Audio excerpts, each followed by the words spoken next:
Muri Mali abayobozi b'urugaga M5 RFP rutavuga rumwe n'ubutegetsi rwayoboye imyigaragambyo yahiritse guverinoma bageze ku kigo cya gisirikare aho kudeta yatangiriye mu nama yabo ya mbere n'abasirikare bayoboye igihugu. Perezida w'Ubufaransa Emmanuel Macron yabonanye na mugenzi wa Senegal Macky Sall i Paris baganira uko ibintu byifashe muri Mali, urugamba ku cyorezo cya virusi ya corona n'umubano w'ibihugu byabo byombi. Minisitiri w'intebe wa Sudani Abdallah Hamdok na mugenzi wa Ethiopia Abiy Ahmed barahiriye gukora ibishoboka byose kugira ngo ibibazo ibihugu byabo bihuriyeho na Misiri birebana n'urugomero rwa Ethiopia ku ruzi rwa Nil bibonerwe umuti.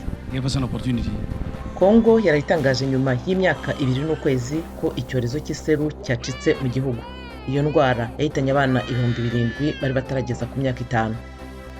Naho urubyiruko amagana rw'abanyalibiya bigaragambije i Tripoli umunsi wa gatatu ukurikiranije bagaragaza ubuzima bubi babayemo burushaho kuba nabi n'ikibazo cya ruswa.